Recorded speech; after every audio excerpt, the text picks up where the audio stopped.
I believe, from what I understand, Frederick is going to be a sharpshooter tomorrow at the Battle of Fort Sanders reenactment. This is the third year for that.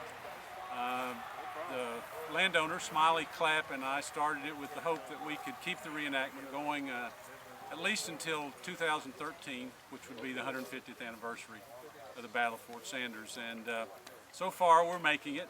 And tomorrow, Saturday, reenactment starts at 1. It begins with the mortal wounding of General Sanders and then moves to the attack on the fort, probably around 2:33, something in that area right there. There are 2 different parts of the reenactment.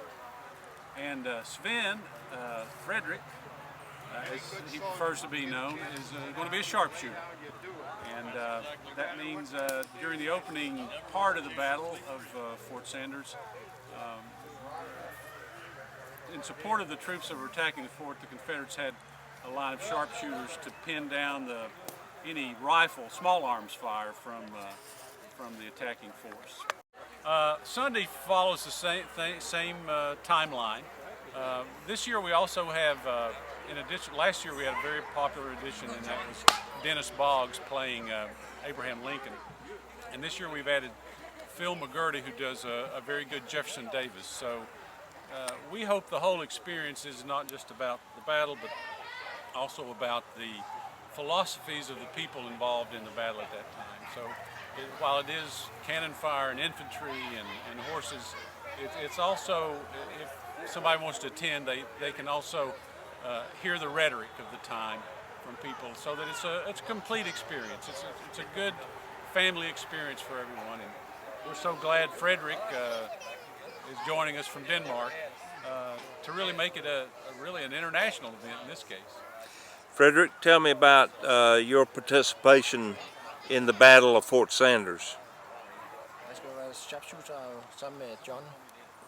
Sharpshooter? Yes, same John. And so will you be actually firing a weapon and trying to kill Union soldiers? What got you interested in this, being from Denmark? Looking on the internet, so they have the Battle of Fort Sanders. And you started studying it a little bit and understanding what was going on? You like the American Civil War? Yeah. Yeah, okay.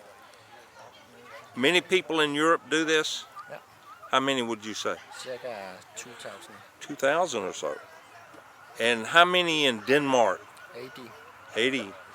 Inclusive civil and Yanks. Okay. With a wood plug and a bolt on the end. Had a wood fuse plug on this end with a paper timed fuse. How long was the fuse? I mean, how long? I would assume, I haven't read a whole lot about that, but they had different lengths of time for different 3 seconds, say, 5-second fuse, 3-second fuse, you know, something to that, depending on how far out they wanted it to explode, you know. So when it exploded, what happened? I mean, did it The go? shell just burst apart. Became It became shrapnel? like shrapnel, yeah. Now they also had canister for this gun too, which was, you familiar with what canister was? Okay. And there would be I've not ever seen a picture in it. I think there are some out there, but I haven't seen that yet myself. But that's basically the 2 types of projectiles that they would shoot with this. Is that all? What's the worm? What did that do? It would remove any residual initially from firing. After you fired, the first thing you do is go in there and get, in our case, our powder charge is in aluminum foil nowadays, and you go in there and basically any residual foil you pull out, and that's the purpose of the worm. How to do it. We'll have a worm. We'll have a worm there, Fred. Now up here, Wow. fighting arm of the Southern Army. And the next step after worm was to sponge it, wet sponge, Get it down in the water. Some of the bigger guns had a real fluffy sponge out here, you know, and it really sling the water off. Supposed to sling off the excess. Hands underneath, thumbs underneath. Twist it. Back out, about halfway, go back in, turn it the other way. And that's called the wet sponge. How long would it take them to load and fire? Clean it, load, fire.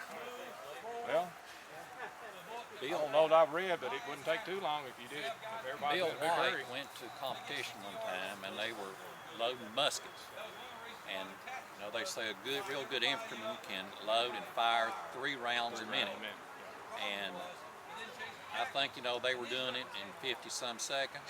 And Bill White's cannon crew, well, they asked if they could try it, you know, because they didn't have competitions then. But his crew went up there and they fired 3 rounds in, I think, 48 seconds. These were farm boys for the most part that fought, that died, on both sides. They crossed open fields under cannon fire and rifle fire. Suffered 65% casualties in a given battle.